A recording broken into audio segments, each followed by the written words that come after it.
Good morning students. Second chapter is fractions. Fraction मैंने आपको 6th class में भी कराए थे, अब फिर दोबारा से एक बार आपको रिवाइज करवा देती हूँ। फ्रैक्शन होता है आपका 2/, जैसे कि हमने कोई भी चीज़ ऐसे फ्रैक्शन में ये डिवाइड की फॉर्म लिखते हैं 2/6, तो दैट इज़ ये ऊपर जो 2 है ये न्यूमरेटर होता है, जो नीचे होता है नीचे वाले को हम डिनोमिनेटर कहते हैं। ऊपर वाले को न्यूमरेटर है, नीचे वाले को डिनोमिनेटर। उसके बाद मैंने बताया था आपको फ्रैक्शन में एक proper fraction, improper fraction and mix fraction. That is जिसका न्यूमरेटर डिनोमिनेटर से कम होता है, numerator is less than denominator, that is a proper fraction. Improper fraction जिसका न्यूमरेटर डिनोमिनेटर से ज़्यादा होता है, that is a improper fraction. Improper fraction को ही हम मिक्स फ्रैक्शन में करते हैं। जैसे 2 3 जा 6, 3 यहाँ बचा 1, तो 3⁻1/2 that is a mix fraction. Clear. अब उसके बाद हम सीधा एक्सरसाइज पे आते हैं। एक्सरसाइज आपकी 2.1 में आपको सॉल्व करना है।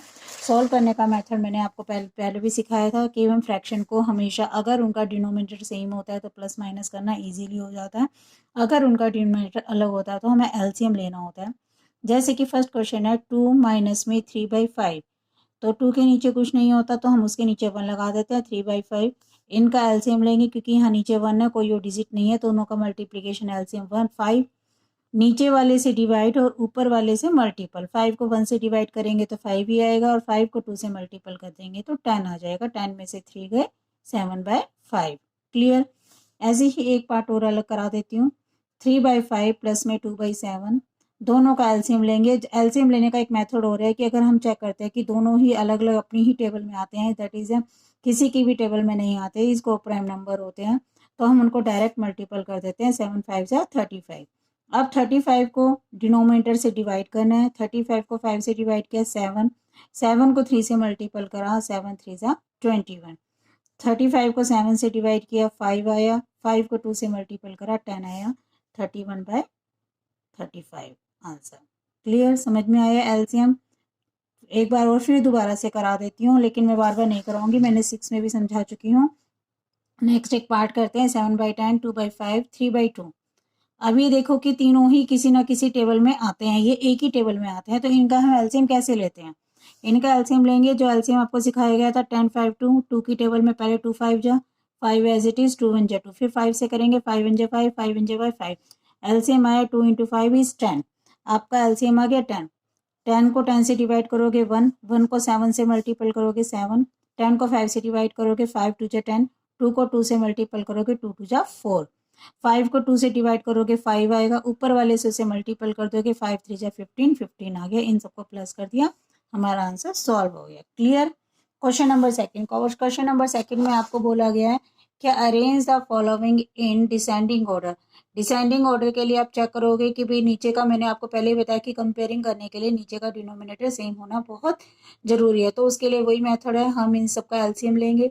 एलसीएम लेने के बाद हमने इन सबका एलसीएम लिया।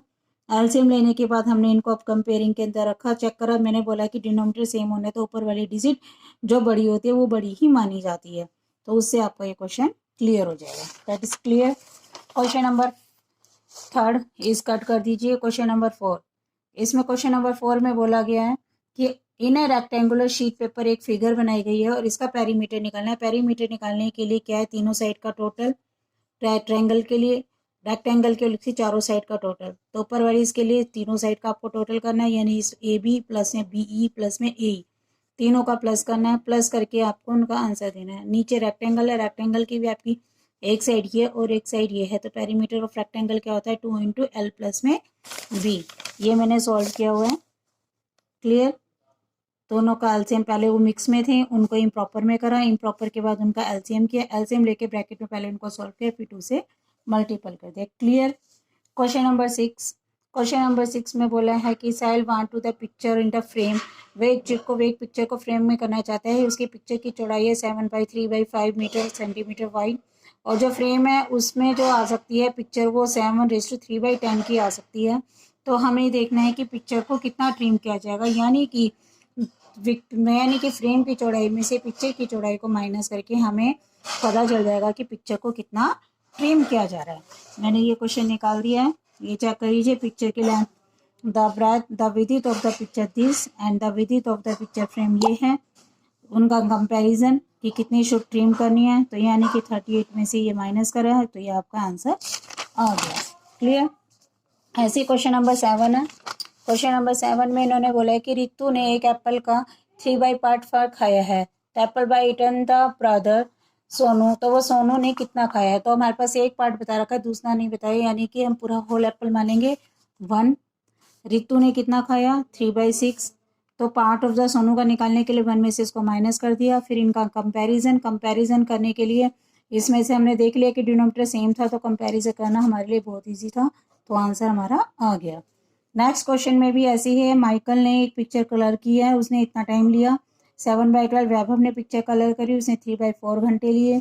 तो उनका कंपैरिजन करना है। कंपैरिजन करने के लिए मैंने आपको बताया था कि या तो उनके डिनोमिनेटर से दोनों को मल्टीपल कर दो, या फिर एक को 1 से करते हैं तो दूसरे को उसी नीचे वाला सेम लाने के लिए उसी की किसी टेबल से मल्टीपल कर देते। जैसे कि मुझे यहाँ 12 चाहिए, तो 3/4 को 3 और 3 से मल्टीपल कर देंगे, तो मेरा आंसर 9/12 एंड 7/12 कंपैरिजन करना ईजी हो जाएगा। क्लियर। Okay student.